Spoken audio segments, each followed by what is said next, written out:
relativa es la relación que existe entre la densidad de presión de vapor real y la densidad de vapor de saturación que puede existir de acuerdo con la temperatura, ¿cierto? Entonces, hay en un sitio determinado, hay un porcentaje de vapor, un determinado valor, una cantidad de vapor de agua en la atmósfera, pero podía existir más, podía existir más de acuerdo con esa temperatura, ¿no?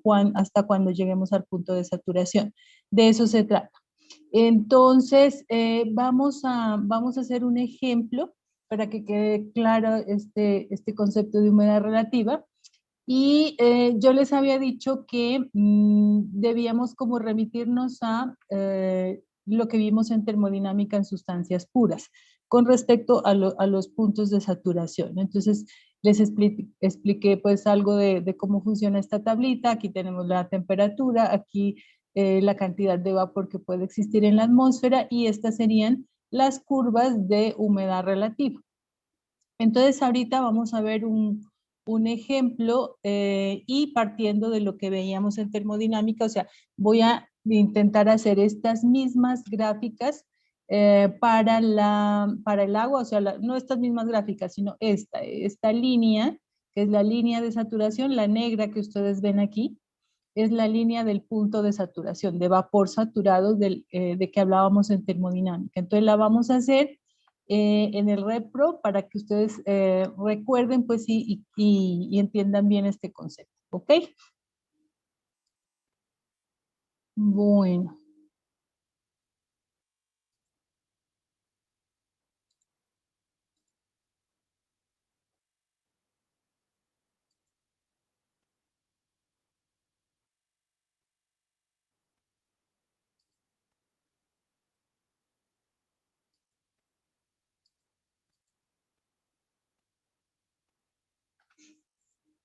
Entonces, como les decía, la humedad relativa es la relación que existe entre, a ver, espérenme un segundito, voy a grabar este pedacito de la clase.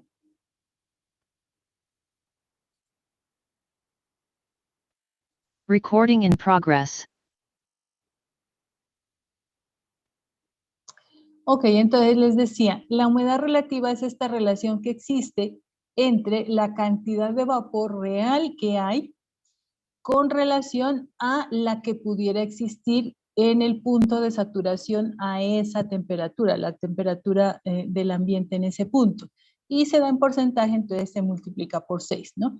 Entonces la cantidad de vapor se da con unidades de masa, o sea, la cantidad de vapor se determina en unidades de masa, kilos, y se la da con respecto al volumen de 1 metro cuadrado de aire.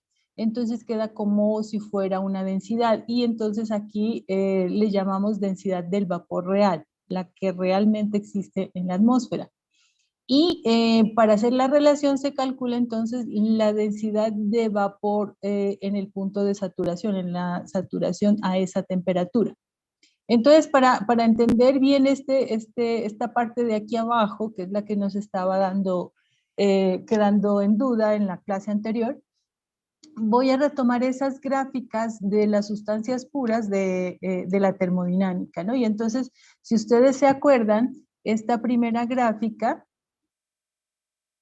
me muestra la relación entre la temperatura y el volumen específico. Aquí no alcanza a salir la B, pero bueno, este es el volumen específico, ¿no? Y decíamos es una relación directa. Entonces, entre mayor temperatura, mayor volumen específico, por eso aquí va ascendiendo. Y hay una parte del proceso que la temperatura se mantiene constante y es esa parte donde pasamos de líquido a vapor. Entonces decíamos, aquí en esta zona no sube la temperatura porque toda la energía se utiliza en el cambio de fase, entonces tenemos una temperatura constante, pero sí vamos cambiando la cantidad de vapor y de líquido que hay en esa sustancia pura. Y en este punto de aquí, ya vamos a tener casi todo la sustancia en estado de vapor, pero habrá una gotica, la última gotica de líquido, entonces le conocemos como el punto de saturación. Esto para una presión determinada, ¿cierto? Y aquí pues si tomamos varias presiones y juntamos todos estos puntos de saturación, de vapor saturado, pues tenemos esta línea negra que ustedes ven aquí, que es la que nos determina pues las superficies termodinámicas. Esta es lo mismo, solo que aquí tenemos la presión versus el volumen específico. Entonces las líneas corresponden a la temperatura y la relación es inversa, ¿no? A mayor presión, menor volumen. Entonces tenemos esta relación inversa. Y entonces aquí es donde podemos observar que para una temperatura determinada, digamos la temperatura ambiente puede ser 20 grados centígrados o algo así, yo tengo un punto de saturación. Este punto es donde está la sustancia en estado de vapor, pero hay una última partícula de líquido. Por eso se llama vapor saturado y esta es la línea de saturación, entonces, ¿cierto? Aquí era la parte de líquido y entonces aquí está toda la sustancia, la mayor parte en estado líquido, pero hay la primera partícula de vapor cuando empieza la ebullición. Entonces aquí tenemos el punto de ebullición y aquí tendríamos el punto de rocío, o sea, en meteorología se llama así este valor, el punto de rocío, donde aparece la primera gótica de líquido, ¿no? Entonces, asumamos que aquí la sustancia es el vapor de agua que está en la atmósfera y que llega a un momento determinado a esta temperatura en donde ya aparece una partícula de líquido, es decir, se condensa. Y para este punto yo tengo un valor aquí de volumen específico, ¿no es cierto? Este valor aquí de volumen específico es el que me va a dar el valor que yo debo tomar aquí, porque ustedes saben que el volumen específico es el inverso de la densidad, ¿no? Entonces, si yo trabajara con esta gráfica, cogería la temperatura, digamos que esta es la de 20, entonces mi ambiente está a una temperatura de 20 grados Celsius, voy a ver en la gráfica o en la tabla dónde está este valor aquí, y me da entonces un valor de volumen específico, le saco el inverso o divido 1 entre ese valor y tendré entonces la densidad de saturación, la densidad de vapor saturado. Y este es el valor que me permite hacer la relación. Entonces acá yo ya tengo una cantidad que se puede medir con equipos, una cantidad de vapor que es la real que existe en el ambiente en ese momento, y con la temperatura entonces yo encuentro la densidad de vapor de saturación, hago la división y multiplico por 100. ¿Ok? ¿Quedó claro?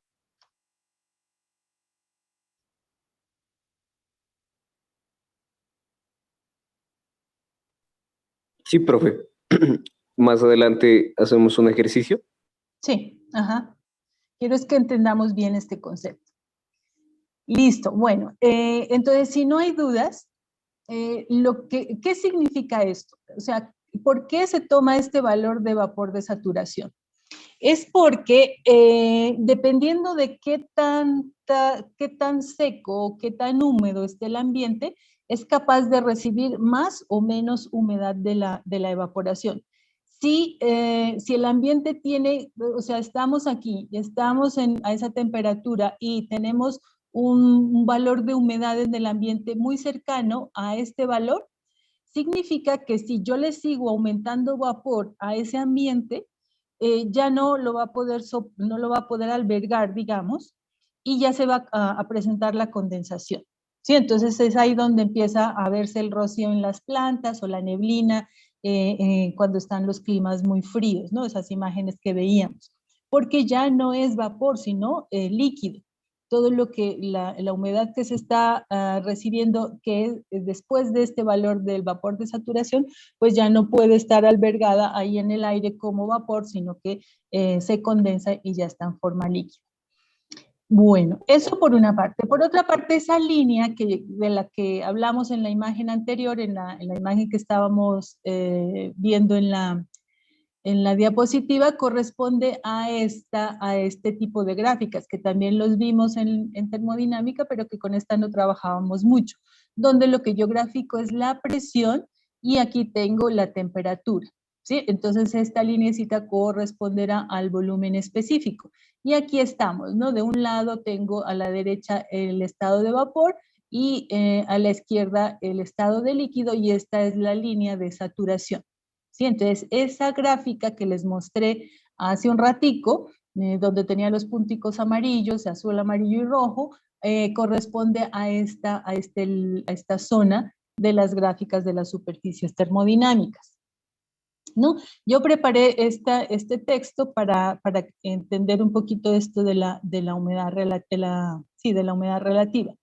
Y aquí está explicado este concepto de la humedad relativa. ¿Qué pasa? Si yo tengo una cantidad de líquido en un recipiente en este caso, y se está evaporando, pues si esta parte de aire, digamos que está aquí en el recipiente, está seco, pues va a poder recibir una cierta cantidad de vapor, ¿no? De ese que se está evaporando este líquido aquí. Pero va a llegar un momento en que ya no recibe más vapor, y a medida que va aumentando la evaporación, se va condensando, es decir, se está compensando con condensación la evaporación, y aquí tendríamos un valor constante de vapor, ¿no? De eso se trata una explicación pues sencilla de lo que es esta densidad de vapor saturado. Entonces, cuando ya no hay un aumento del vapor en el aire, en ese caso, en el caso nuestro, es que ya tenemos el valor de saturación. ¿Listo? Bueno, vamos a ver unos ejemplos. Vamos a resolver este ejemplo, pero lo vamos a hacer con el RedProf. Entonces, déjenme, yo abro y vamos a intentar tener esta gráfica de aquí. Entonces, para este ejemplo que yo tengo, de lo que existe realmente en la atmósfera, en el aire, es 15 gramos por metro cúbico. Y esa atmósfera o ese lugar tiene una temperatura de 20 grados Celsius. Entonces, me piden calcular la humedad relativa. Entonces, vamos a hacer en el RedProf, vamos a calcular este valor de saturación del que estábamos hablando, ¿no? Entonces, yo ya, lo único que tengo que hacer es ubicar este valor de 20 grados de Celsius en el RedProf, y ahí ya me va a dar los valores de saturación. ¿Ok? Entonces, vamos a hacerlo.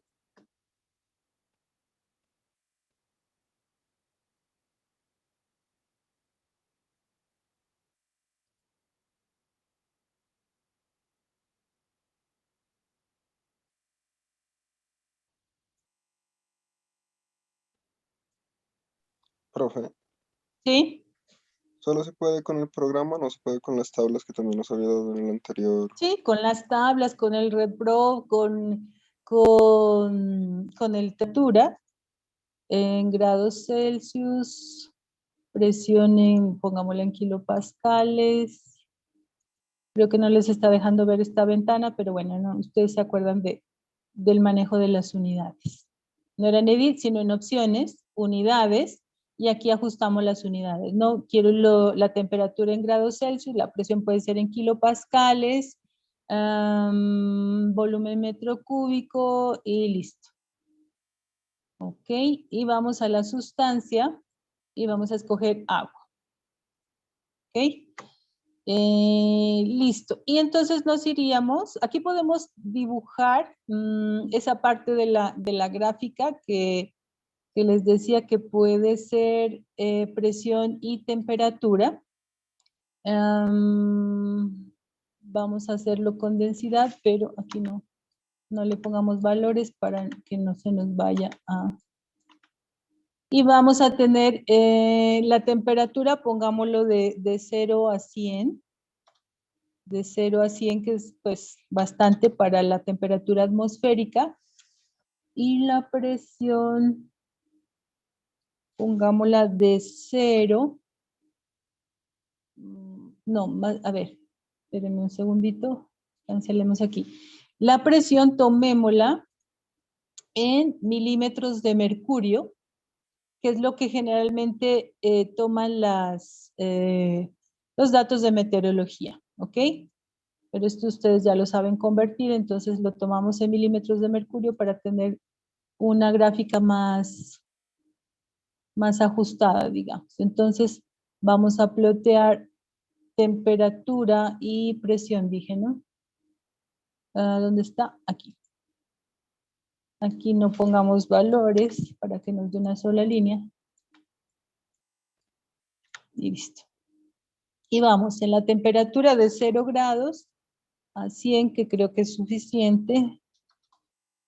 Y vámonos con 0 a, digamos, 8000 nomás, un rango bajito,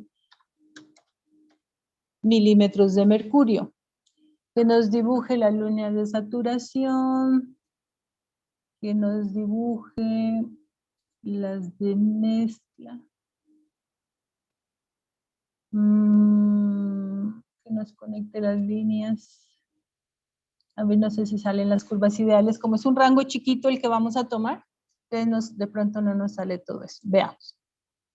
Entonces, miren, esta es la curvita, esa línea de acá que yo les estaba mostrando, esta de aquí, esta negra, que ustedes aquí la ven en esta forma exponencial porque está graficada en escala natural, y aquí el repro grafica en escala logarítmica. ¿Sí ven?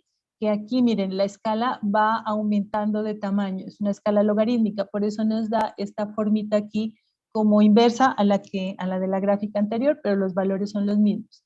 Aquí está en escala natural, ¿no? Miren.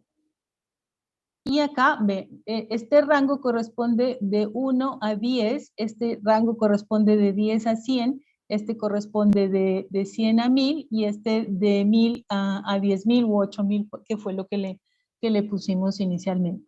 ¿Ok? Entonces esta es esa lineecita de los puntos de saturación.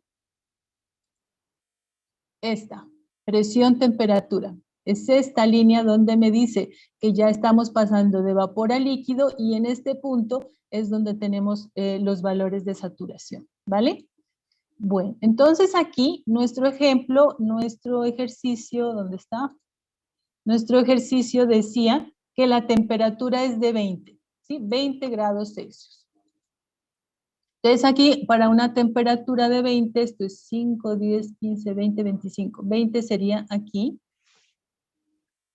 Entonces, corto la gráfica y me daría este valor de aquí, que sería ¿cuánto?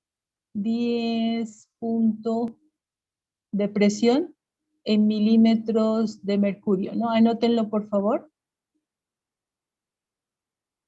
10 punto algo, arriba lo miran, ¿no? Para 19,69, vamos a verlo. 16,231. Ajá. Ahí, 20 es 20, más o menos. 16,585. Arriba en la lineecita azul, ¿están viendo? Que no puedo mover el cursor porque se me pierden estas líneas. Dice, Sí, temperatura 20.007 grados y presión, la presión de ese punto sería 16,585, ¿no? Entonces, por favor, anoten. Pero también lo podemos hacer, calcular directo, temperatura y las propiedades, pues, del estado de equilibrio, las específicas a 20. A 20 grados Celsius, miren, aquí ya me da exactamente los valores a ese rango de temperatura, y esa presión exacta es 17,596. Aquí está la línea de líquido saturado, el valor del volumen, de la densidad. Aquí ya no le dije volumen específico, sino que le dije de una vez densidad. Este valor de 998,16 es la de líquido saturado, líquido saturado, que corresponde a este valor de aquí, ¿sí? Líquido saturado. Y el valor de vapor saturado es 0.017314, miren, kilogramos por metro cúbico. Este valorcito de 0.017314 corresponde a este valor de aquí, ¿sí? De vapor saturado. Entonces ese es el que me va a servir para calcular la humedad relativa. ¿Vale? Entonces, como aquí lo tengo en kilogramos por metro cúbico, pues hay que multiplicarlo porque creo que en el ejercicio está en gramos. Entonces hay que hacer la conversión. Pero este es el valor, 0.017,314. ¿Vale? Entonces, Ya lo tengo aquí multiplicado por 1000 porque aquí tengo las unidades en gramos por metro cúbico, que fue lo que me dieron acá. ¿Listo? Entonces, si hacen ustedes esta división y multiplican por 100, les va a dar este valor de 86.63.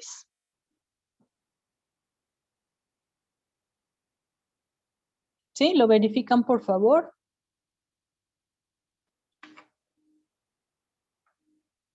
De 20 grados Celsius, pues tengo yo una humedad relativa de el 86.60 vapor de agua. Ahora, la humedad relativa también se puede definir mediante la presión. La presión o sea, ¿qué presión está ejerciendo esta masa de aire esta masa de vapor en el aire de 15 gramos por metro cúbico con respecto a la presión que está ejerciendo, que ejercería si estuviera en su punto de saturación? ¿Sí? Entonces, esto mismo se puede hacer con los valores de presión y es lo que se hace en muchos textos, o lo que generalmente hacen los equipos de medición de la humedad relativa. Ya nos dan este valor, o sea, ya hacen la división. Y generalmente lo miden con los valores de presión. Entonces, aquí lo que nos dice es que equivalentemente se puede trabajar en términos de presión del vapor en el aire y comparada pues con la presión del vapor de saturación. Entonces, para esa densidad real de 15 gramos por metro cúbico a 20 grados Celsius, la presión de vapor, ¿cuánto sería? ¿No es cierto? Esta presión de aquí. Entonces, con el REPRO, pues también lo podemos calcular. Tendríamos una densidad de, tendríamos que pasar esto a kilogramos por metro cúbico y sería 0.015 y la temperatura de 20 grados, ¿no? Entonces nos vamos al REPRO y le decimos que me calcule unos puntos específicos. Y aquí le doy entonces yo la temperatura, que es de 20 grados, y le digo que la densidad es 0.015 kilogramos por metro cúbico. Entonces él me da la presión. Y aquí entonces tengo este vapor real que existe en la atmósfera, tendría una presión de 15,204 milímetros de mercurio. ¿Ok? Y tengo que ver la presión de la saturación, que fue el valor que me dio acá, ¿cierto? Y 17.546. Esta es la presión si el aire tuviera pues todo ese vapor en saturación. Entonces debo dividir este 15.204 de la real que existe, la presión del vapor real que existe en el aire, entre la presión del vapor de saturación, que es 17.546. Creo que aquí lo hice.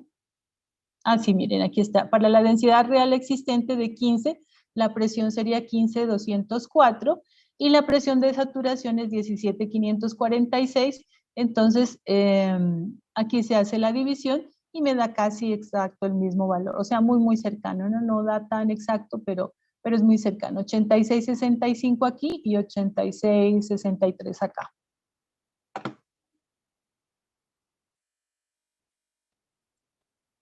¿Listo?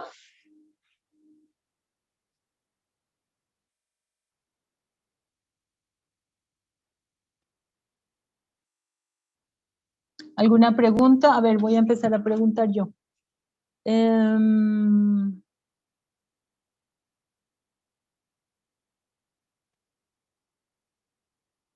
Pues lo malo es que no creo que tengan a mano las tablas ni nada de esto.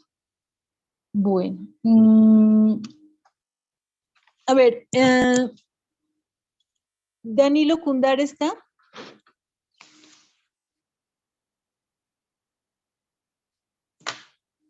Está. Felipe Leitón, por favor.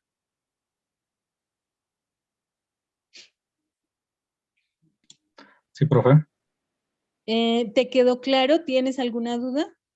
Yo quisiera que me explique cómo lo haría con las tablas, si es posible, porque Sí, claro que sí. Ajá. Dame un segundito, abramos las tablas. Sí, profe, tranquilo.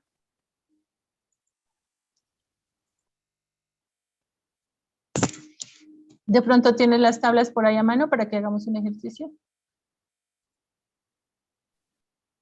Pues yo las tengo aquí las tablas que usted envió. Eso, ajá, listo, tenlas ahí.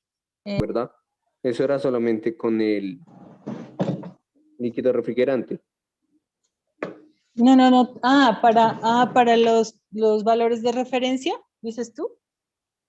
Sí, ¿Ok? profe, es que recuerda que en el anterior semestre cuando se trabajaba con líquido refrigerante, Ujú. se debía que cambiar algunos aspectos en el Mini Ref Pro. Con el agua no se debe que hacer, ¿no? No se tiene que hacer. Listo. Bueno, entonces el compa que tiene en las tablas, por favor me colabora con esto. Ya les voy a mostrar.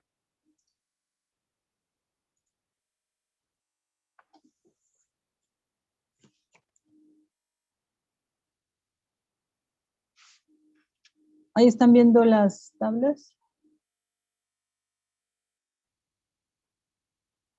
Sí, profe.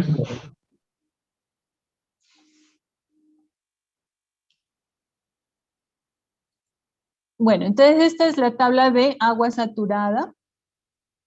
La primerita. Aquí vamos a ver la temperatura, ¿cierto? Y estos son los valores que nos sirven. Esta sería la presión, solo que obviamente aquí está en kilopascales. Tendríamos que pasarla a milímetros de mercurio, haciendo la relacioncita como se hacía en termodinámica. Y aquí están los valores de volumen específico, líquido saturado y vapor saturado. Este es el valor que me serviría a mí para hacer el cálculo, ¿cierto? Entonces, como aquí tengo volumen específico, debo calcular la densidad específica. Entonces, por favor, hazme esa división, o alguien que tenga una calculadora a mano. 1 entre 57.762. ¿Cuánto me da eso?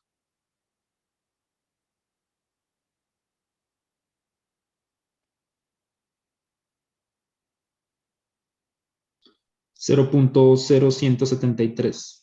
Eso, 0.0173 serían kilogramos por metro cúbico. Dividido entre 1000, por favor, Diego.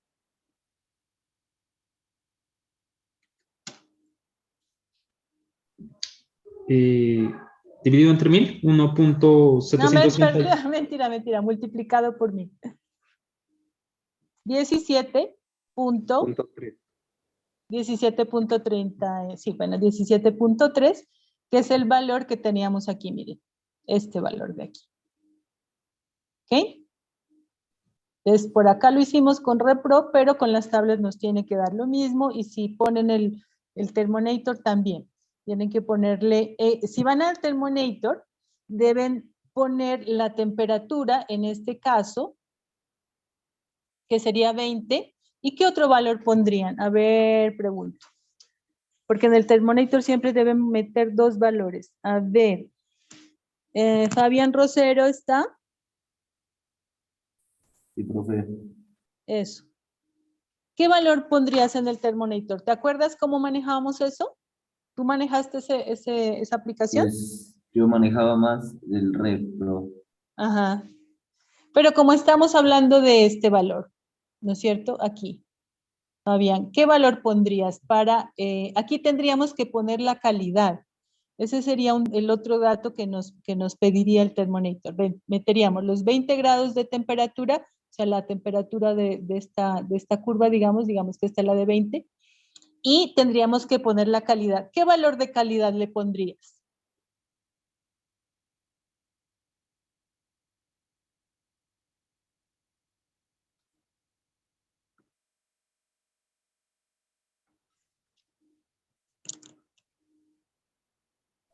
sería, profe, uno de calidad. Sí, 1, exacto. Ajá.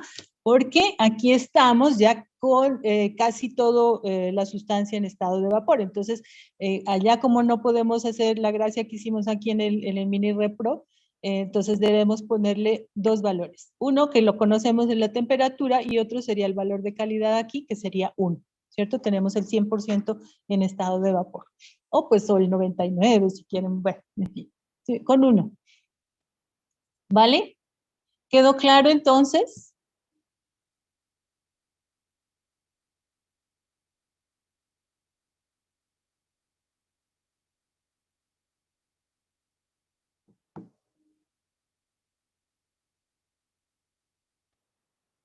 Bueno, ¿nadie tiene dudas?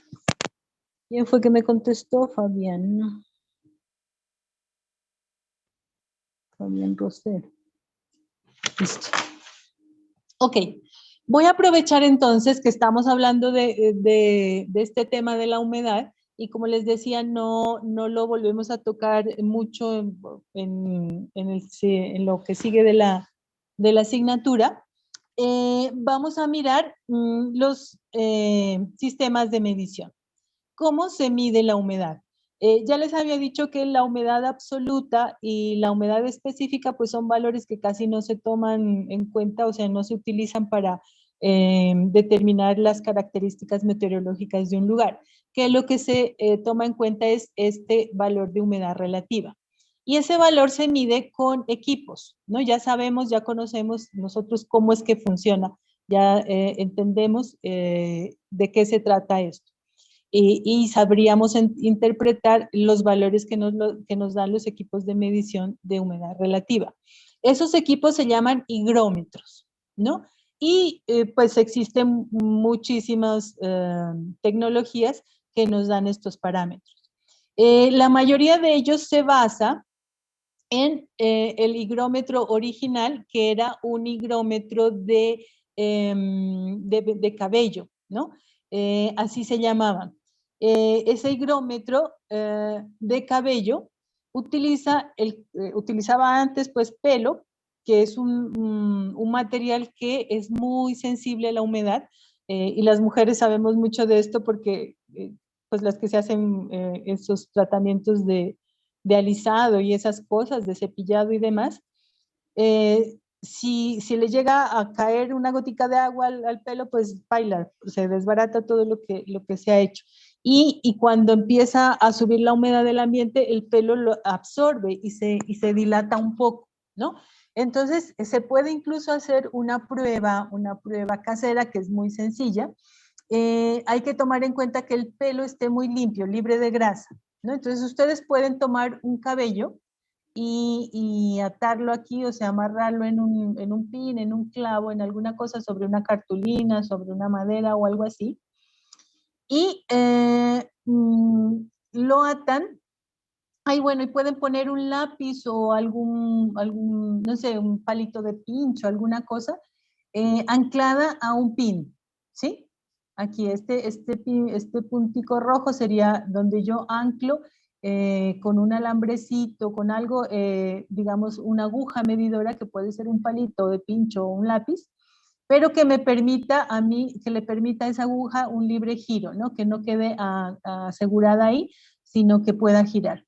Y yo puedo atar el pelo amarrarlo a esa aguja, de tal manera que si el pelo se estira, entonces la aguja baja, y si se contrae, la aguja sube, ¿no? Y ahí puede uno marcar, pues no le da unos rangos muy exactos, tendría que calibrarlo con algún higrómetro de estos y decir, bueno, si la humedad del ambiente es tanto, aquí mi aguja me está marcando esto, y cuando va cambiando este sensor, pues voy marcando así, tendría yo un equipo de medición de la humedad, ¿no? Entonces, ¿qué es lo que pasa? El pelo tiene una longitud normal, y si el ambiente se pone muy húmedo, el pelo absorbe esa humedad y se estira un poco. Entonces, al estirarse, va a permitir que la aguja descienda.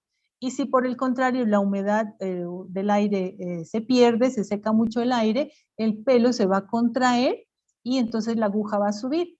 Y ese sería un medidor de humedad. Eso es lo que, ese mecanismo es lo que utilizan los sensores que pueden ser ahora ya electrónicos y demás. Estos sensores que se llaman higrómetros. Entonces, no necesariamente tiene que ser un pelo, hay muchas sustancias y materiales que son altamente higroscópicos, es decir, que son muy sensibles a la humedad, y que entonces con una pequeña variación de la humedad ellos cambian su volumen, y entonces ese cambio se puede aprovechar para tener un instrumento de medida. Pero estos equipos, los modernos, ya no nos dan solo lo que nos podría dar la humedad de la atmósfera, sino que ya nos hacen la división entre la humedad que la humedad relativa que hay en ese momento, porque también tienen un sistema de medición de la temperatura. Entonces, generalmente conseguimos equipos que tienen los dos parámetros. La humedad relativa aquí, miren que va de 0 a 100, y la temperatura. ¿Sí? En este caso nos está marcando una temperatura de 21 grados Celsius y una humedad relativa de 59% más o menos. ¿Listo? Ese es el mecanismo de medición de estos sensores. Hay otros que, como el higrómetro de condensación, lo que hacen es medir la temperatura cuando un elemento se empaña.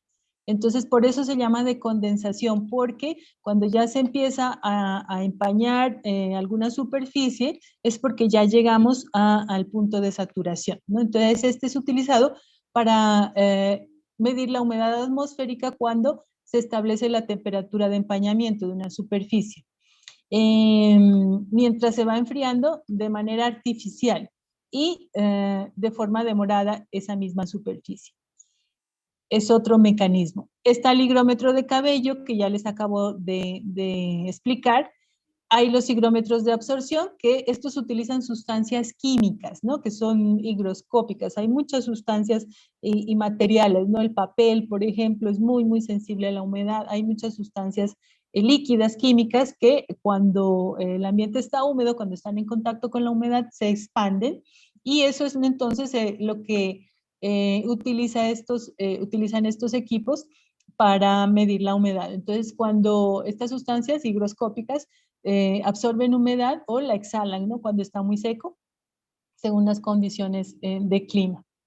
Y están los higrómetros eléctricos que ellos ya trabajan con unos electrodos que se enrollan en espiral y se ubican en un tejido que está impregnado de cloruro de litio o acuoso.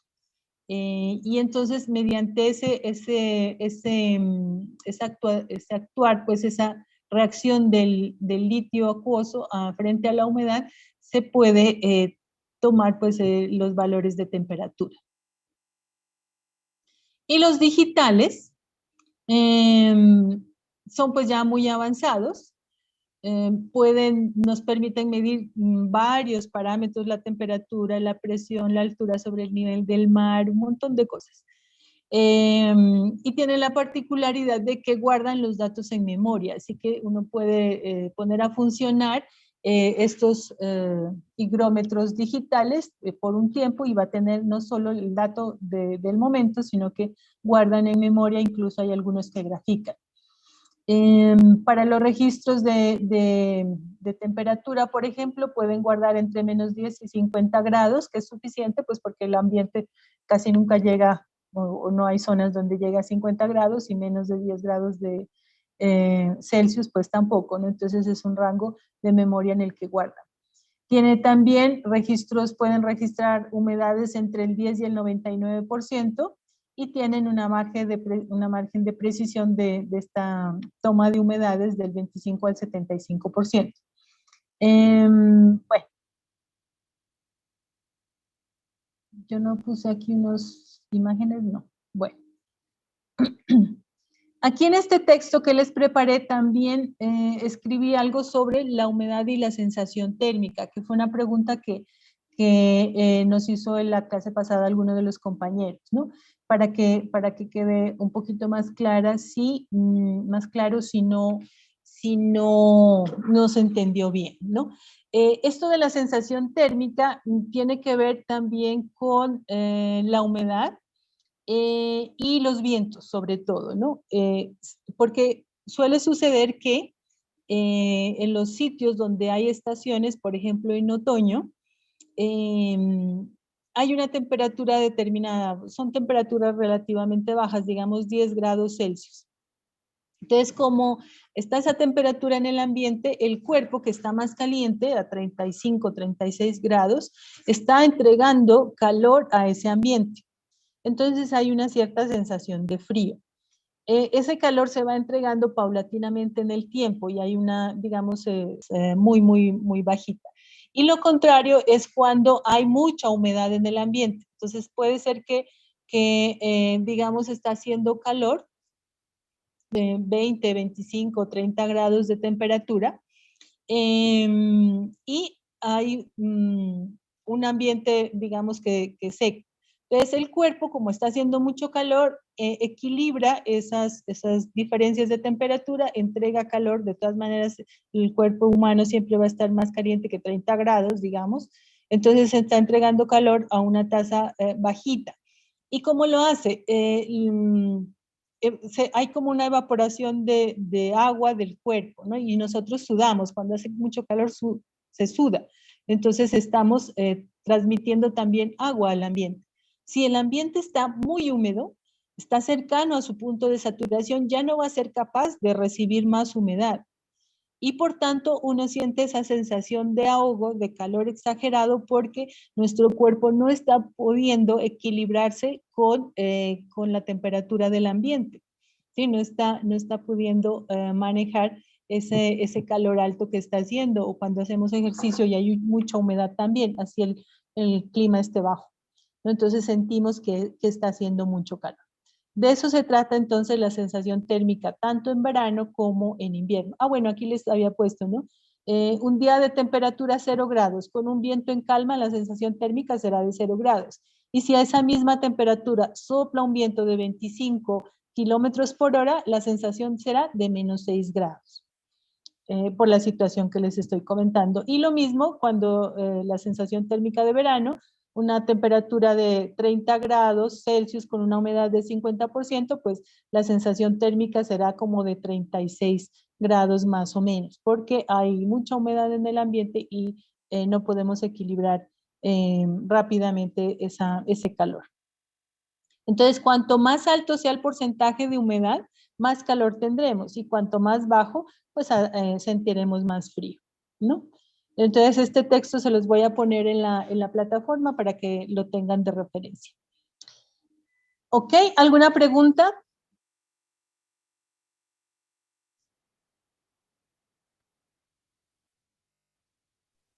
O sea, profe, que la sensación de sudar es para refrigerar el cuerpo, ¿cierto? Sí, sí, sí. Uh-huh.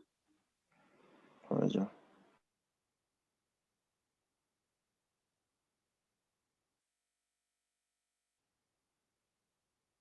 ¿Alguna otra pregunta?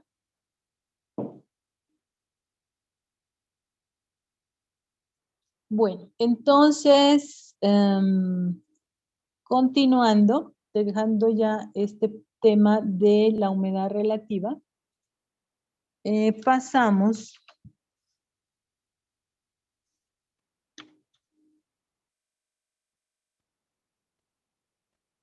a el tema de viento.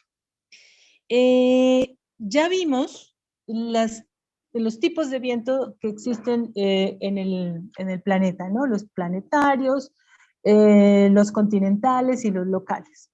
Ya vimos cómo es el mecanismo de formación de estos vientos, y vamos a ver ahora cómo lo medimos, ¿no? Los parámetros de medición de viento, que este es un tema que también no se toca mucho ya después de este capítulo. Entonces, para medir el viento y caracterizar el clima de una región con este parámetro, se toman en cuenta dos magnitudes. El viento es una magnitud vectorial. Debe tener dos valores, un valor de intensidad y un valor de dirección, ¿no? Y la intensidad del viento se mide a través de la velocidad. Vamos a ver que cuando hay estas ráfagas de viento, generalmente se forman como unos remolinos, digamos. Los vientos toman direcciones en un momento corto, en un lapso de tiempo corto, toman diversas direcciones, pueden moverse para un lado, para otro. Pero lo que hay que tener en cuenta es la mayoría del tiempo en qué dirección sopla. Entonces, para medir la dirección, pues hay que tener como un lapso de tiempo prudente para ver hacia dónde realmente está apuntando el viento, porque estas especies de remolinos, como les decía, pues hacen que por la topografía y por los accidentes geográficos, pues los vientos cojan ciertas direcciones, no son tan regulares como podrían ser. El mecanismo, pues ya lo hemos visto, lo hemos repetido mucho en esta clase. El aire caliente asciende porque baja la densidad y el aire frío desciende porque aumenta la densidad, se forman zonas de bajas presiones y en el lado contrario zonas de altas presiones. Entonces tiene que ver, el viento tiene que ver también mucho con la presión, porque se forma por esas diferencias de presiones entre un lugar y otro. Por eso circulan los vientos. Ok, entonces para la medición de los vientos se utiliza la velocidad, que es la que me mide la intensidad del viento, la dirección y probablemente la duración. Este parámetro de duración pues no es muy común verlo, pero se suele tomar también. En cuanto a la dirección del viento, pues eso es muy elemental, ¿no? Toma aquí, generalmente se hace con base a la rosa de los vientos, que supongo que ya la conocen, que tiene en términos generales 8 direcciones, la norte, la sur, la oeste y la este, que son las direcciones más, digamos, generales, pero hay direcciones intermedias, noreste en este caso, sureste en este caso, suroeste aquí y noroeste aquí. Siempre se empieza a nombrar por el norte y por el sur, ¿no? Y bueno, aquí en esta rosa pues también hay otras direcciones, digamos, intermedias ahí que también se pueden tomar pues para dar la dirección del viento. Entonces eso no tiene complejidad, es muy fácil. Vámonos entonces a los elementos de medición de los vientos que está en ese mismo documentico que les voy a subir. Y aquí está entonces las medidas de los vientos. Esto es muy sencillo, no necesito pues yo extenderme mucho en este tema, pero sí quiero que lean este texto que está preparado y si quieren ver tutoriales sobre esto hay muchísima información. Es una variable meteorológica que viene caracterizada por una magnitud. Dime.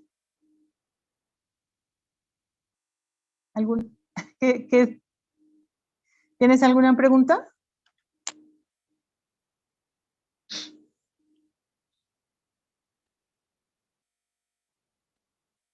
Bueno, no sé qué pasó ahí. Listo, entonces estos son los equipos de medición, que son la veleta, ¿sí? Este elemento que ustedes ven aquí, que les va a dar la dirección del viento hacia dónde, no hacia dónde va, lo que se mide realmente es desde dónde viene, ¿sí? Es lo que nos mide la veleta. Y aquí está la rosa de los vientos con las direcciones que les decía, las 4 direcciones, y otras direcciones intermedias que también se suelen tomar si se quiere ser más preciso en esa dirección de los vientos. Entonces esta, por ejemplo, es norte-noreste. Entonces se repite la dirección inicial, ¿no? Norte-noreste. Esta sería este-noroeste, esta sería este-sureste, esta sería sur-sureste, sur-suroeste, oeste-suroeste, oeste-noroeste y norte-noroeste, ¿sí? Si queremos tener una precisión más grande, digamos, de la dirección de los vientos. Aquí pues se habla un poco de que esa dirección cambia muchísimo, entonces ustedes van a ver, la veleta nunca la van a ver así tan derechita como en esta foto, sino que va a estar moviéndose constantemente y pues dando varias direcciones. Entonces hay que observarla durante un periodo de tiempo prudente, algunos minutos para saber realmente en ese momento en qué dirección es lo más probable que esté soplando. Aquí están otros equipos de medición. Está la veleta.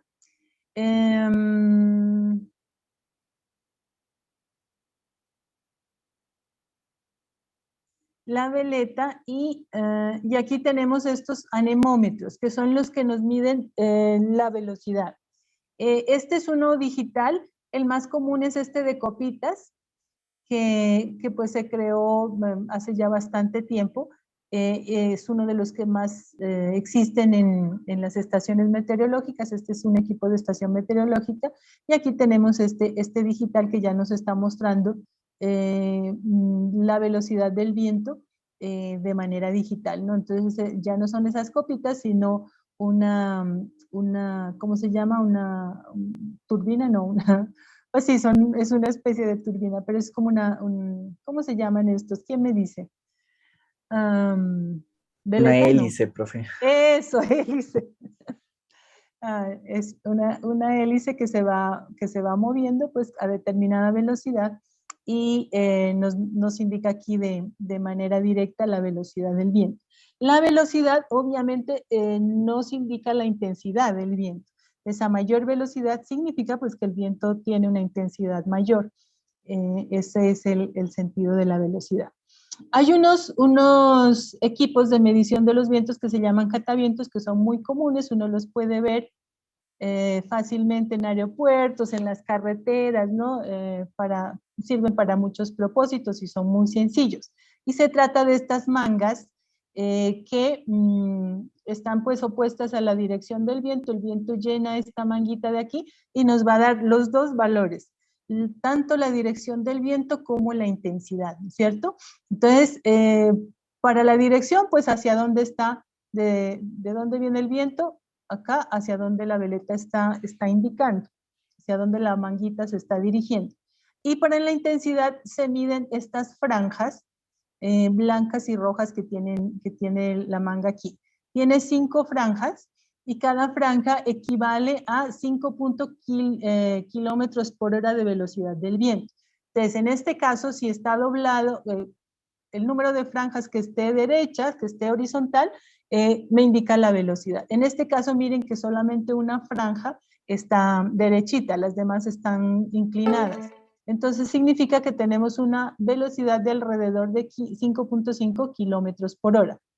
Si toda la franja, toda la manga estuviera completamente derecha, como son 5, pues tendría una velocidad de viento que estaría soplando a 3 nudos. 3 nudos es cada franja, eso siempre lo dan en meteorología y en aeronáutica en nudos, sería 15 nudos y sería igual a 28 kilómetros por hora. ¿Ok? ¿Quedó claro? Sí, profe. Sí, profe. Bueno. Listo. Eso entonces en cuanto a los equipos de medición de los vientos. Pasamos ahora a la presión atmosférica y de esto pues sí ya hemos hablado casi que hasta el cansancio, ¿no? Cómo es que la atmósfera pues hace, cómo se manifiesta aquí en la superficie terrestre o en cualquier superficie, ¿no? En la presión atmosférica equivale a la columna de atmósfera que esté actuando sobre una superficie determinada, eso lo vimos también bastante en termodinámica, ¿no? Y corresponde pues a esa columna de aire, eso significa que entre más cerca estemos de la superficie, vamos a tener una cantidad de aire determinada con una densidad mayor. Como el aire es un gas, tenemos el problema de que su densidad varía y esa densidad varía con la altura, ¿no? Y vemos pues aquí está la gráfica que a mayor altura tenemos menos densidad del aire y por tanto tendremos menos presión. Esa presión también tiene que ver con la formación de lluvia, con todos estos fenómenos de los que hemos hablado, porque nuevamente, ¿no? Aquí tenemos una zona de bajas presiones porque el aire tiene una densidad bajita, está cálido, por esa densidad asciende, pues, y ya cuando está en la parte alta de la atmósfera, forma las nubes, ese vapor de agua que está componiendo el aire, forma las nubes y si se condensan, pues ya empiezan los fenómenos de precipitación. Y al contrario, cuando tenemos tiempo seco, tiempo frío, la densidad de la atmósfera es alta y entonces tiene un peso, digamos, mayor en relación con el volumen y entonces tendríamos unas zonas aquí en la superficie de altas presiones. ¿Ok? Ese es el mecanismo pues, de formación de la presión atmosférica. En cuanto a los equipos de medición, volvemos a nuestro texto.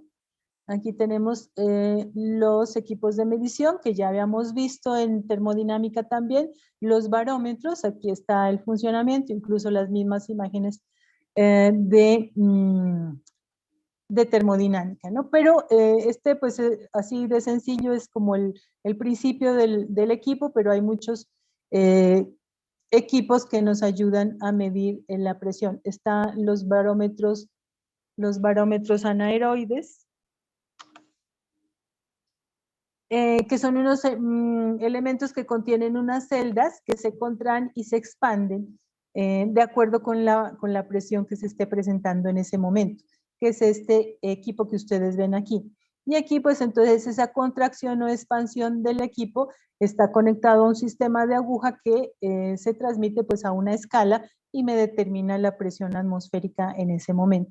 Son más fáciles de transportar que estos equipos, estos de mercurio. Los barómetros de mercurio son un poco menos precisos, digamos, y difíciles de transportar. Estos pues son más sencillos y más fáciles de transportar. Aquí está el barómetro de mercurio.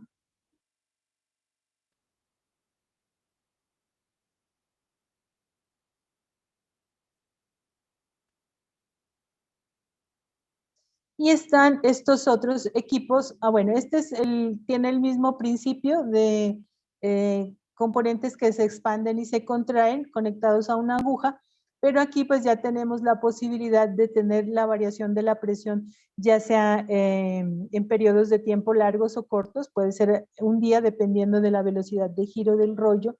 Tendríamos pues la presión, las mediciones, variación de presión en un día, en una semana e incluso en un mes.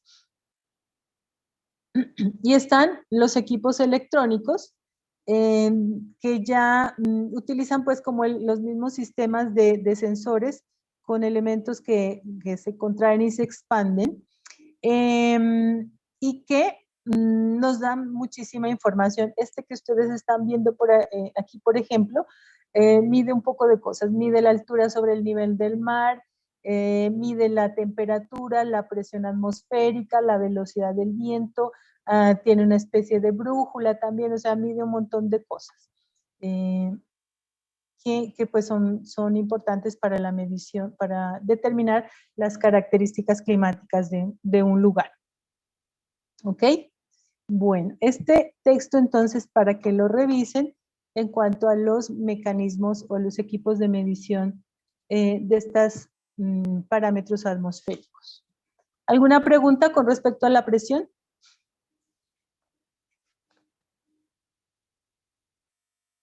Un lugar son las nubes, la nubosidad. Y de esto pues se estudia en varios ámbitos. Yo no sé, en geografía se estudiaba, no sé si a ustedes en el colegio les dieron, porque esas materias de historia y geografía creo que las juntaron en una sola y no sé al final pues si se veían todos estos temas. Bueno, en cuanto a la nubosidad, es interesante saber y conocer los diversos tipos de nubes que existen y los efectos de cada uno de esos tipos de nubes, porque eso pues le da una idea. Si uno pudiera identificar las nubes en la cúpula terrestre, en la cúpula del cielo, como que le da a uno una idea de qué es lo que va a suceder en un periodo corto, ¿no? Con respecto al clima. Entonces uno ve unas nubes oscuras y pues parecería que va a llover, pero bueno, depende de hacia dónde están viajando esas nubes, ¿no? Si están yendo, están viniendo, eso es como difícil de determinar.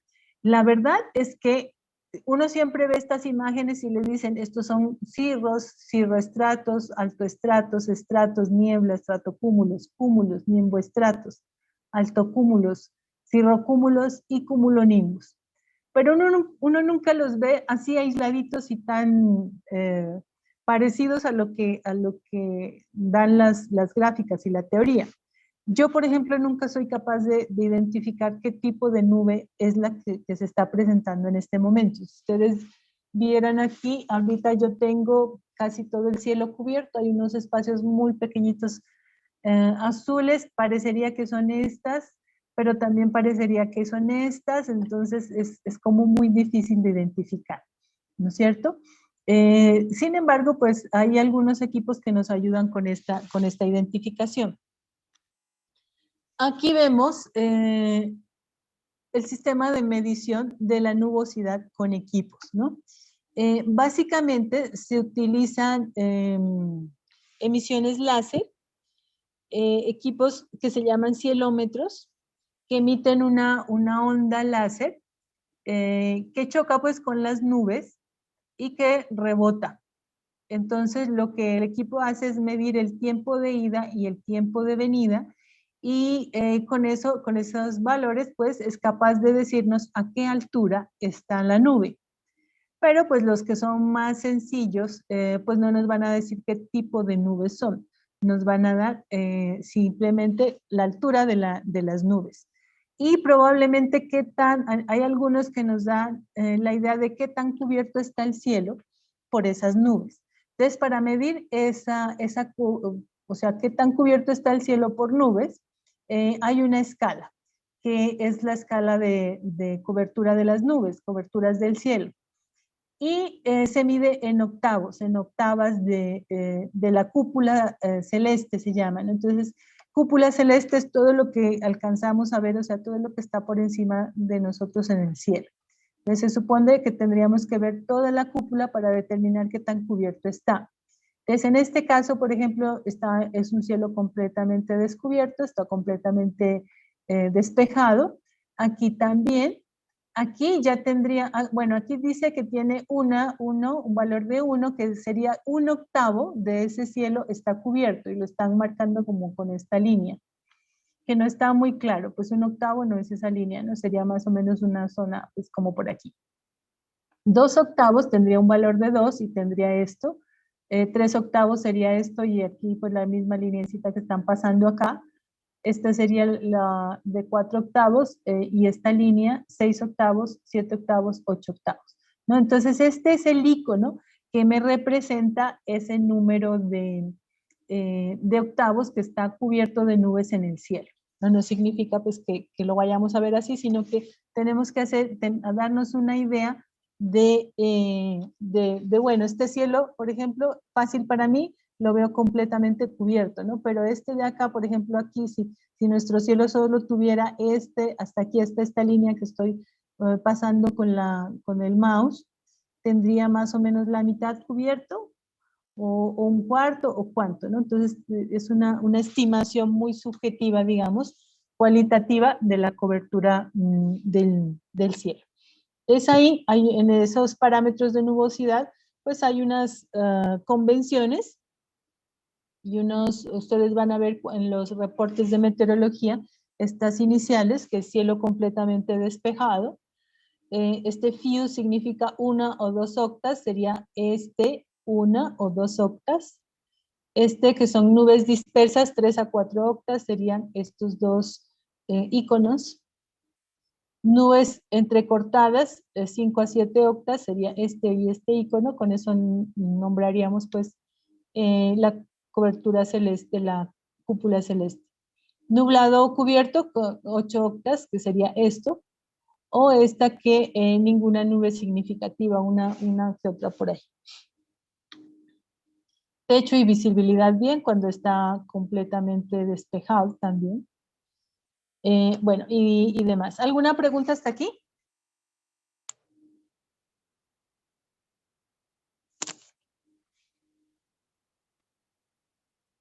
Ok.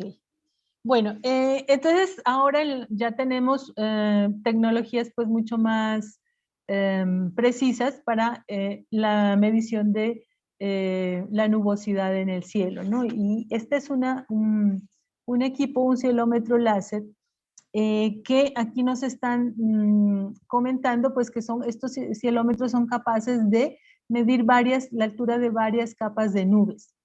El asunto es que cuando el rayo láser es emitido, él se dispersa un cierto valor. Entonces hay que hacer una corrección, digamos, de la ecuación.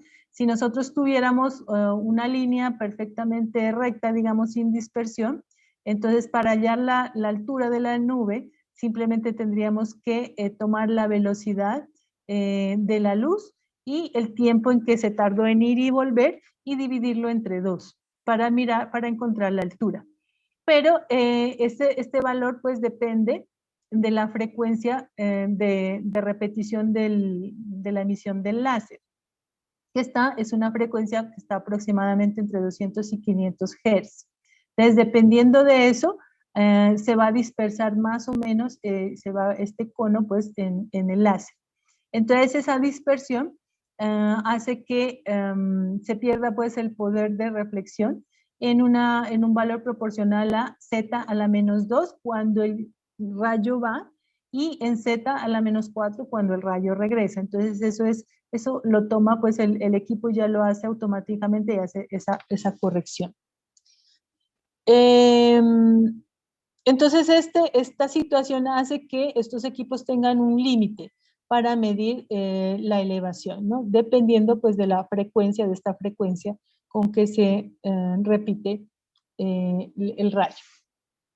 Aquí hay otras características de estos cielómetros láser que también pueden dar una gráfica de la altura de la primera capa de nubes y de la segunda capa de nubes, ¿no? Por esta situación que les comento de la dispersión.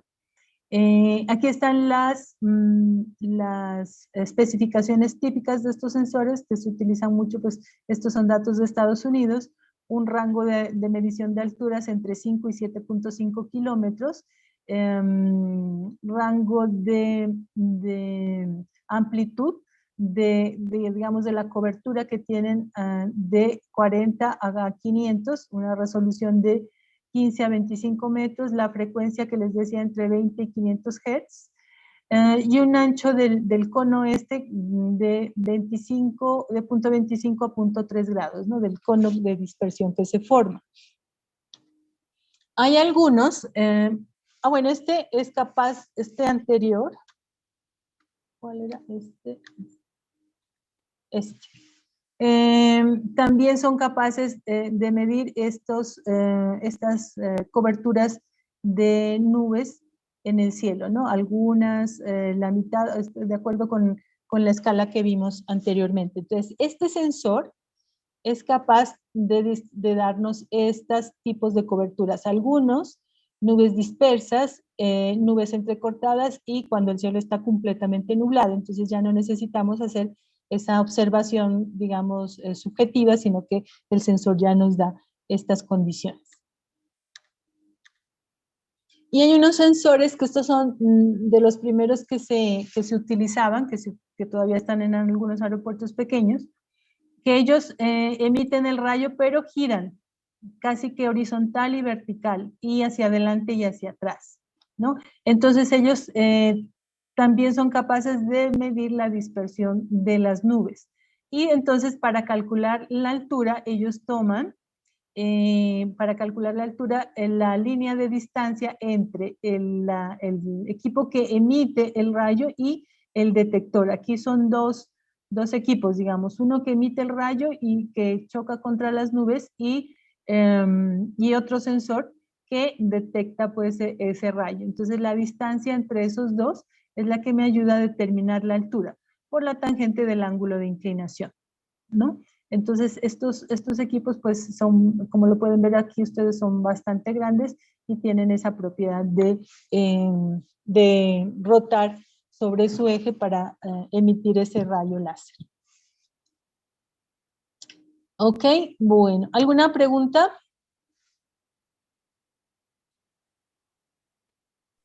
Profe, yo tengo una pregunta. ¿Esos sensores sirven o sea, sirven para hacer predicción de clima, de lluvias y todo eso? No, los datos que ellos dan, sí.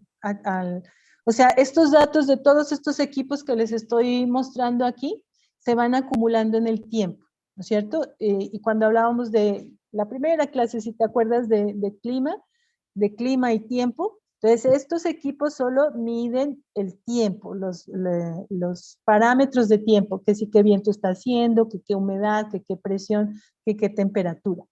Ya entonces todos esos datos diarios, semanales, mensuales y durante un lapso mínimo de 30 años son los que me determinan el clima de una región, ¿no? Entonces, con esos datos ya y procedimientos estadísticos y software y modelos matemáticos, ya puedes predecir qué clima hará a futuro, ¿no? De eso se trata. Solo que con este clima tan cambiante, tan caótico, el clima es un sistema caótico y estocástico, es decir, aleatorio. Entonces es muy difícil hacer modelos de predicción. Hay de algunas variables, ¿no? Por ejemplo, la precipitación o la temperatura. Este es un caso que les estoy mostrando aquí. Pero el equipo así como tal no nos sirve para eso. Nos sirve para tomar las medidas de los parámetros climáticos. Bueno, ¿alguna otra pregunta?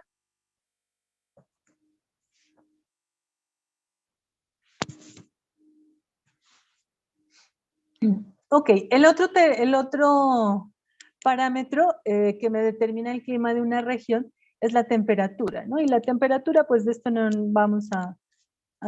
voy a profundizar mucho porque es muy conocido, pues, el sistema de medida de la temperatura es el mismo que se utiliza para medir la temperatura de cualquier cuerpo, que son los termómetros de mercurio o de otras sustancias que se calibran, pues, para, dependiendo de la expansión o contracción del material que está hecho el termómetro con respecto a la temperatura de ambiente, pues se calibran y nos dan valores muy, muy precisos. Este parámetro es de los parámetros que se miden con mayor precisión. Y en cuanto al clima, y en relación con la pregunta que hacía el compañero, pues los termómetros nos van a dar datos de temperatura instantáneos en el momento en que estemos haciendo la lectura. Y esa serie de datos pues nos va a permitir hacer análisis estadístico o aplicar modelos de predicción de ese parámetro a futuro. Entonces aquí, por ejemplo, en esta gráfica, que esta es, la fuente es el panel de científicos de cambio climático, el panel internacional, que nos dice qué va a suceder a futuro a partir de los datos que ya conocemos de temperatura, de variación de la temperatura. Entonces aquí tenemos variaciones de temperatura desde 1960 hasta 2020, donde vemos que 1960 pues es muy cerquita de la Segunda Guerra Mundial, que fue en el 45, 47, 48, donde se impulsó la revolución industrial, ¿no? Entonces, ahí es donde comienza un incremento de la temperatura del ambiente muy, muy evidente, ¿no? Y esa tasa de incremento va subiendo y cada vez es mayor, ¿no? Entonces, aquí miren, si ustedes trazan una línea aquí, pues la pendiente de esta línea es muy bajita, y vamos viendo que la pendiente subió, ¿no? Cambió a partir de los 70, los 80, cada vez el incremento de temperatura es mayor. Y con los datos hasta 2020, este panel de científicos, pues con modelos matemáticos, alertados de que la variación de la temperatura va a ser cada vez más drástica, ¿no? Entonces ustedes ven aquí el rango, los rangos, aquí van viendo esta sombra verde, ¿no? Nos dan los rangos de variación. Esa zona, entonces entre eso está variando la temperatura. Aquí hay unas temperaturas extremas, pero en últimas, pues los promedios están con esta manchita verde. Y en la predicción que están haciendo, ustedes ven cambios muy significativos de temperatura. Aquí están tomando valores muy altos y aquí muy altos. Y en promedio, nos dicen aquí que si las emisiones se mantienen, esto se lo atribuyen a las emisiones de CO2, que pues es un argumento que está todavía en discusión, ¿no?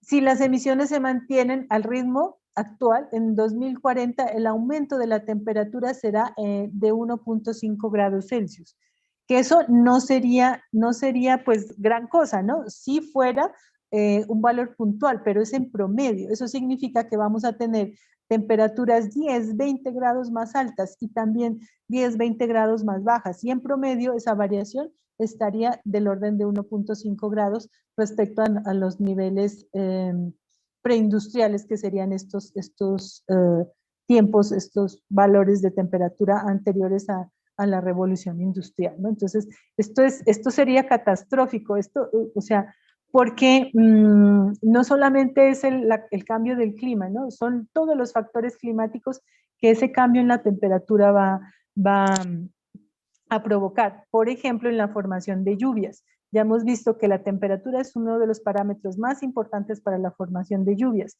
para la formación de vientos. Entonces se van a presentar fenómenos climáticos cada vez más severos, huracanes, tormentas, grandes precipitaciones, cada vez más severos, para los cuales no estamos preparados. Y el otro punto bien importante es qué va a pasar con los cultivos.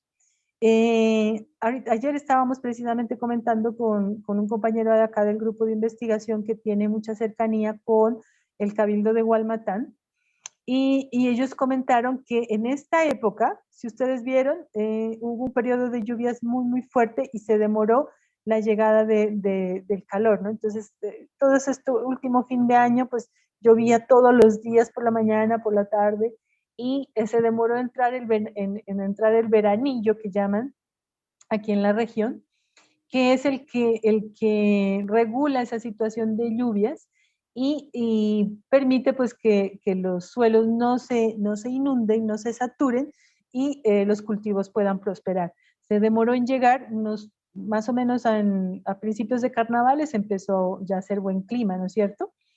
Entonces se demoró en llegar alrededor de 15 días, fue poquito, pero a la gente de Gualmatán se le perdió la papa. ¿Sí? Entonces la papa por eso ahorita está carísima, porque en todas partes la papa se perdió, hay muy poca producción, los cultivos se damnificaron muchísimo por ese cambio en la llegada del veranillo, y pues eso a futuro nos va a llevar a hambruna, pienso yo, ¿no? Esta seguridad alimentaria de la que tanto se habla, pues está en riesgo. Y lo malo es que cada vez es más rápido, ¿no? Estas predicciones aquí nos dicen a 2040, pues 2040 está aquí a la vuelta de la esquina. Puede ser que sea antes, ¿no? La verdad es que el clima está muy cambiante y eso nos va a afectar a todos. ¿Ok? Bueno, ¿alguna pregunta?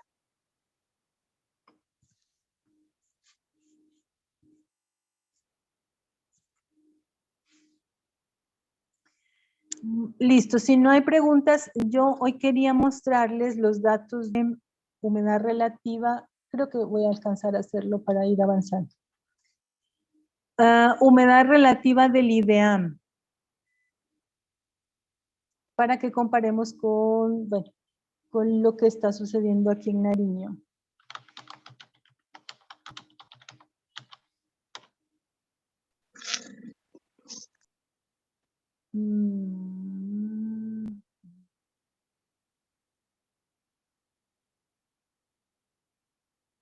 Entonces esa es la página, por favor, vayan revisando ustedes para que vayan consultando estos datos, porque los vamos a necesitar de aquí en lo sucesivo, ¿no? Para la determinación del caudal de la cuenca que les toca, las estaciones hidrometeorológicas, que les den los datos para hacer el proyecto. Entonces esta es la página del IDEAM, dhime.ideam.gov.co. Pues por el buscador le dan datos meteorológicos, así como yo lo hice, y le sale esta página. ¿Ok? Aquí le dan en aceptar. Y ya tenemos entonces la plataforma del IDEAM de datos meteorológicos. Esto está georreferenciado, entonces aquí, por ejemplo, ya de primera mano nos muestran unos valores que creo que estos son las estaciones, si no estoy mal. No me dice la leyenda. Las estaciones meteorológicas, que serán, no, mentira, no sé, no, mejor dicho, no sé, clase. Sí, las estaciones meteorológicas parece. No, estas blanquitas son las estaciones meteorológicas. Esta, por ejemplo, la de Berruecos. Esta de aquí, la de Saija, el biotopo, cerca de Tumaco, Remolino Grande. Bueno, hay algunas que están marcadas aquí. Listo. Vamos a ver cómo se consultan los datos meteorológicos aquí en la plataforma de IDEAM. Entonces aquí tenemos en el lado izquierdo una serie de pestañas que nos permiten pedir los datos, ¿no? Entonces aquí le damos la fecha inicial. Yo le voy a tomar, voy a buscar los datos de humedad relativa, que es lo que vimos ahora, en Pasto en estos últimos días, ¿no? Entonces aquí pues van buscando el año, esto es como cualquier plataforma. Le voy a decir que desde 1 de enero y la fecha final desde, bueno, aquí ayer, digamos, ¿no? Aquí le voy a decir que son los datos estándar. Aquí estas especiales son para cada 10 años o para cada año. Yo quiero semanal, diaria, lo que haya. Entonces le digo estándar. Aquí selecciono el parámetro. El parámetro que voy a querer es la humedad relativa, que está aquí. Y aquí me da una serie de datos que toma el IDEAM en sus estaciones meteorológicas referentes a humedad relativa.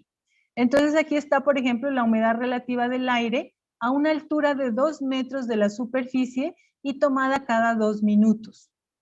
Aquí está la humedad relativa de las 24 horas y nos darían una gráfica.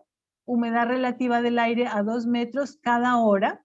Humedad relativa calculada horaria, calculada probablemente a partir de estos otros datos. Humedad relativa del aire, estas ya son a 10 centímetros de la superficie, con datos horarios, a 10 centímetros diarios, calculada relativa mínima, la mínima que se presentó en el día, a 2 metros media diaria, o sea, esta ya es el promedio de los días, a 10 centímetros mínima diaria, a 2 del aire 2 minutal, es decir, cada 2 minutos a 2 metros, a 2 metros la mínima diaria, bueno, y así una cantidad de datos de humedad relativa que ellos toman, ¿no? Y que nos van a dar, pues, parámetros para calcular el clima.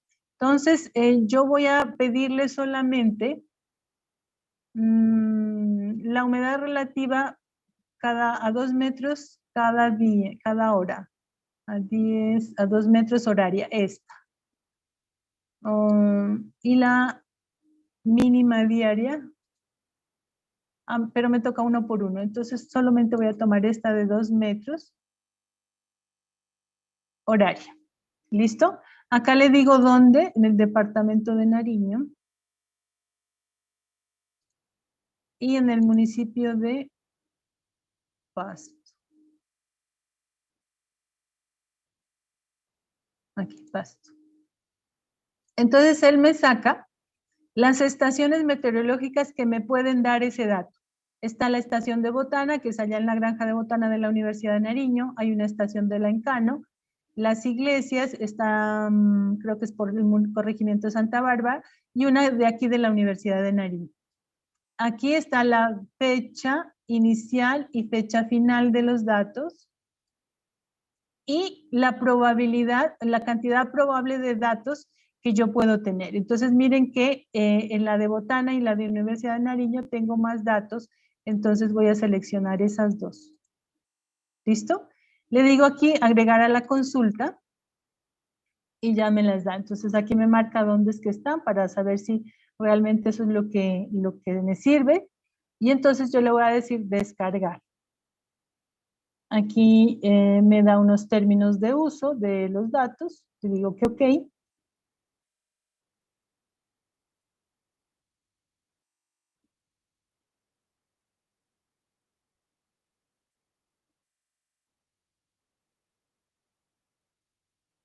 Y ya me da un archivo que yo voy a guardar por acá. En datos IDEAM. Y le voy a poner el nombre humedad relativa.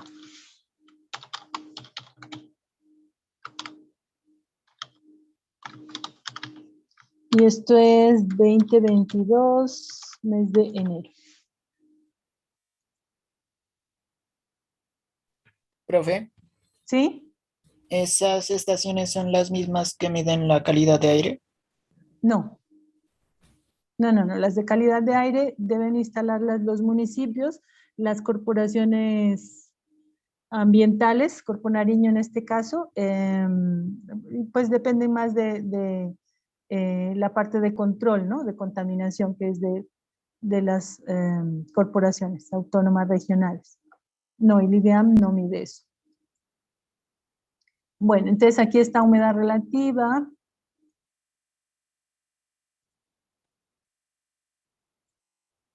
Y me da este archivito, que yo lo puedo abrir, es una hoja electrónica, yo lo abro con LibreOffice, lo pueden abrir también con Excel. Aquí el LibreOffice pues me dice que si quiero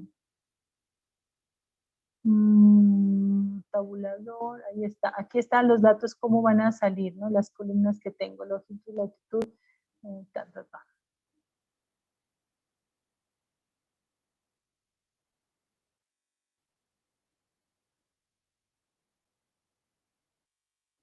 Listo.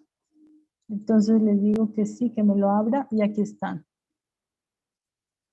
los datos. Hay un montón de datos pues que realmente no nos sirven mucho. Pero bueno, aquí está el código de la estación, el nombre de la estación, el encano me sacó. Pero bueno, no importa. La latitud, la longitud donde se encuentra esa estación, la altitud a 2.830 metros, es una estación bastante alta. La categoría es una climática principal, la entidad que la maneja es el IDEAM. El área operativa es Nariño y Putumayo, que es el IDEAM de aquí. Departamento de Nariño, municipio Pasto, fecha de instalación de la estación, el 15 de septiembre del 84. Esta es una estación que tiene bastante información.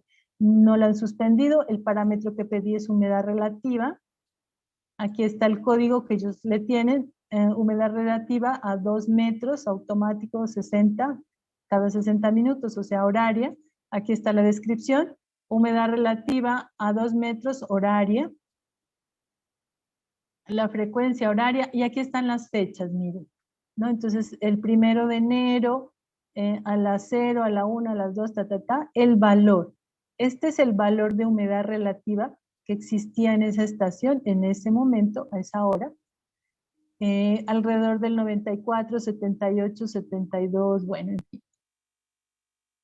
Este es como el grado de confiabilidad y el nivel de aprobación de 900 que está ya revisado y aprobado. ¿Sí? Entonces estos datos de humedad relativa, estos que les estoy marcando aquí, son los que nosotros tomaríamos pues para sacar un promedio diario, por ejemplo, ¿no? Entonces aquí tenemos datos hasta el 3, solamente hasta el 3 de enero. Porque los otros, hasta la fecha de ahora, pues probablemente todavía no están revisados y no están disponibles en la plataforma. Este procedimiento es el que ustedes van a tener que hacer para sacar los datos de su cuenca, de precipitaciones, de temperatura, radiación, un montón de datos que vamos a necesitar para hacer el balance hídrico. Ya vamos a ir viendo a medida que avancemos en el curso. ¿Listo? Bueno, quisiera que, a ver, aquí nos salió. La de Botana no salió. El encano, aquí, Universidad de Nariño. Quisiera que miremos estos datos de humedad relativa de la universidad, de la estación de aquí, para que los miremos con algunas de las plataformas, ¿no? Entonces, en esa época, miren los datos de humedad relativa, más o menos, hay unos horas que hay bajita, ¿no? La humedad, miren, 55, 46, 44. Ahí va variando en el día la humedad, ¿no? En promedio, digamos que saquemos un promedio de, a ver, del último día, que es el 3.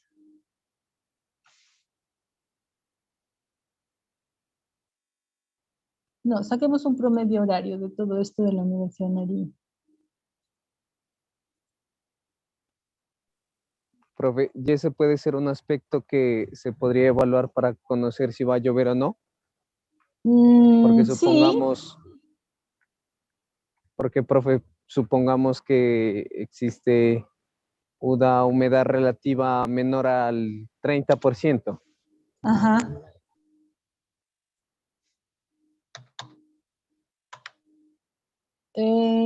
Pues así como Entonces, en ese ese dato caso, nomás, no.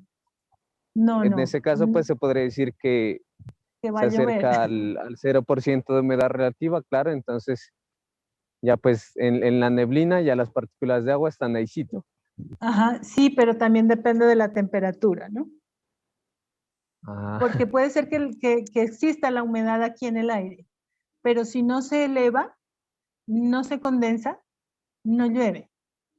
O sea, no, con un solo parámetro lo veo difícil. O sea, más bien es con la nubosidad, ¿no? Uno ve las nubes negras y bien cargadas, dice va a llover. Pero midiendo solamente la humedad relativa, no necesariamente. Pero hay hay momentos en que uno analiza otras cosas. Por ejemplo, aquí en Pasto suele suceder, ¿no? Que por la mañana hace mucho calor y a mediodía uno empieza a sentir esa humedad. ¿Sí? Entonces hay temperatura, hay humedad y miras el cielo y lo ves negro es porque va a llover.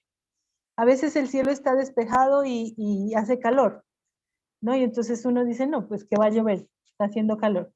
Pero ese calor que se almacena en la superficie empieza a hacer que el vapor de agua ascienda. Y entonces después de un rato ya se presentan las nubes. Y si en ese momento empieza a hacer frío, ese vapor que era caliente, que está en las nubes, se condensa y ahí sí llueve. Si me entiendes, ese es el proceso. Pero solamente con la humedad, no más, no creo que se pudiera. Hay que mirar sí, otros profe, aspectos. gracias. Y en Bueno, realidad tiene toda la razón, porque cuando es en la mañana hace mucho calor, por lo general en la tarde llueve. sí, por lo general llueve, sí, pero uno en la mañana dice, no, pues porque los cielos están bien despejados, ¿no? O sea, a veces no da idea, pero uno ya sabe, no por tanto por el calor, sino por los datos anteriores, estos datos anteriores que uno tiene de la vivencia propia, pues que probablemente va a llover. Bueno, miren que aquí saqué un promedio de la estación de Universidad de Nariño, de todos estos datos que nos dan, y entonces este sería un promedio horario, ¿no? De 75.5% de humedad relativa. Veamos qué dicen este montón de alguna de estas plataformas.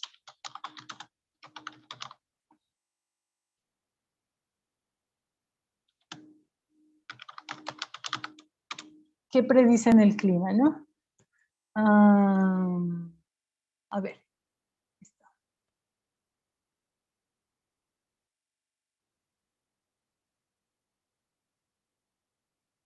Este es este.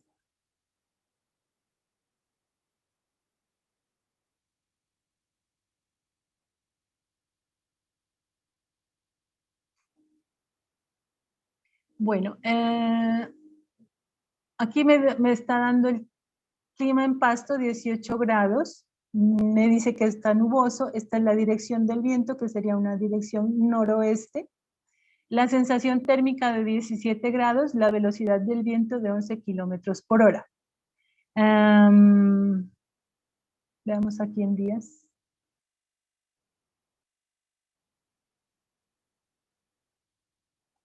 Velocidad, no. No me está dando la humedad relativa.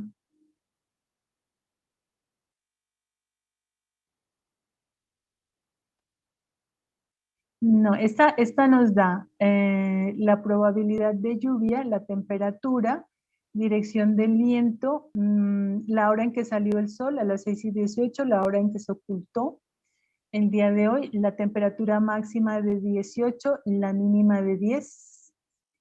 Bueno, hay que tener cuidado con estas plataformas porque la mayoría de las que están en internet tienen datos de los aeropuertos, ¿no? Entonces probablemente esta temperatura de 18, que resulta ser alta para el frío que ha estado haciendo ahora, sea del aeropuerto de Antonio Nariño, ¿no? Entonces es necesario buscar bien que nos den los datos que requerimos. Busquemos otra, busquemos humedad relativa.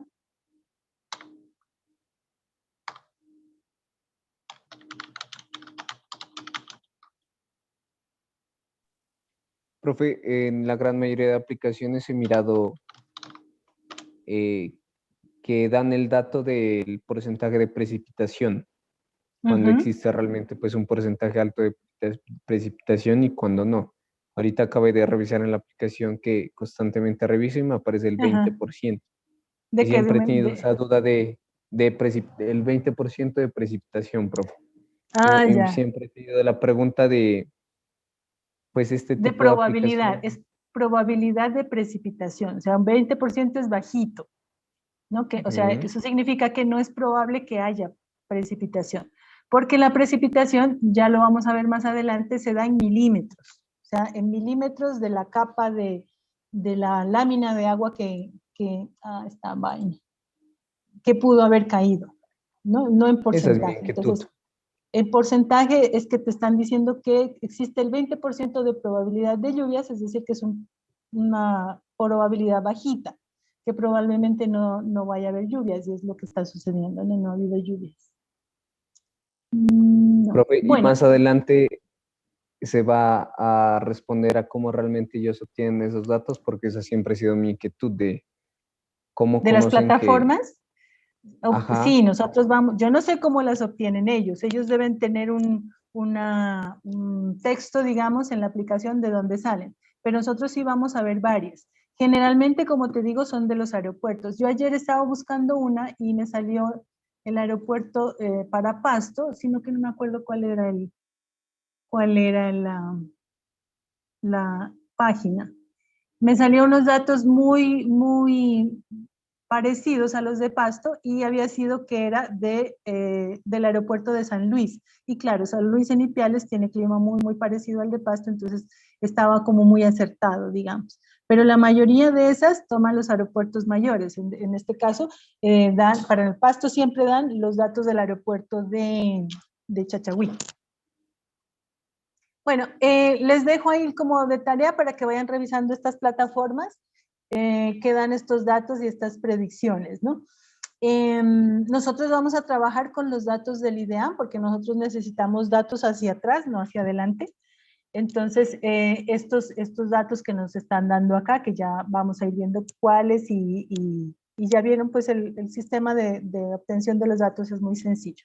Ahora funciona muy bien esta plataforma, antes era pésima, pero ahora sí ya tiene muy buena información.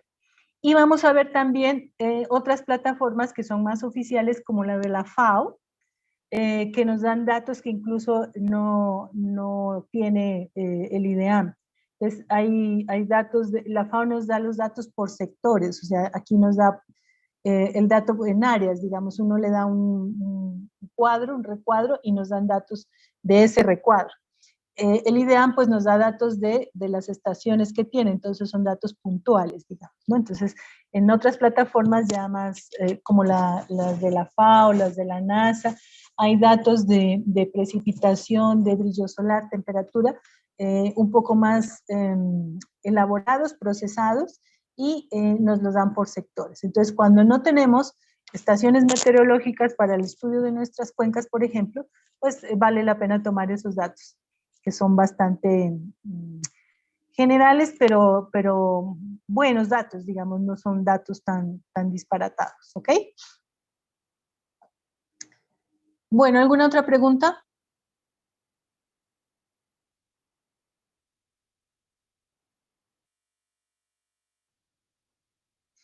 Bueno, aquí hay esta plataformita que no la había visto y dice Humedad Pasto Colombia y dan datos mensuales, ¿no? Miren, más o menos enero del 84%, pues está como ahí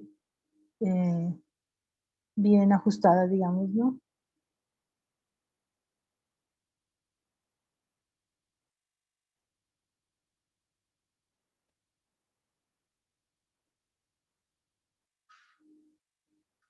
Datos de temperatura también. Aquí uno se da cuenta, ¿no? Mire, datos de temperatura 20, 20, 20, 20, 20, 20, Aquí en Pasto no hace tanta temperatura de 20 en cada mes, ¿no? Son las temperaturas más bajitas. Bueno, no, mentira. Low, la más alta y la más baja, pero esta más baja es como la más alta para Pasto, entonces probablemente estos datos sean de Chachagüí, del aeropuerto de Chachagüí, la estación meteorológica de allá.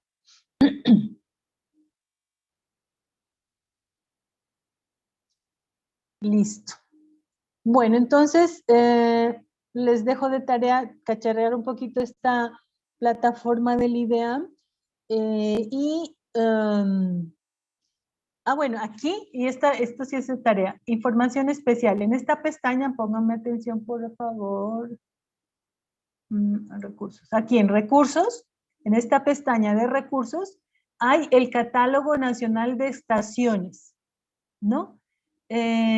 También está el shape, entonces ustedes pueden descargar las estaciones aquí para que las pongan en el ArcGIS o en el QGIS y ya vayan viendo cuáles estaciones tienen datos para sus cuencas, ¿no? A veces hay cuencas que no van a tener una estación ahí dentro, sino que vamos a tener que tomar estaciones cercanas. Entonces, por favor, vayan revisando ese tema de cuáles estaciones les van a dar a ustedes los datos para las cuencas que les tocaron. Entonces, se descargan este cosito aquí del Catálogo Nacional de Estaciones Shape y lo sobreponen sobre su cuenca para que vean cuáles estaciones les sirven y para que ya puedan ir consultando acá las estaciones.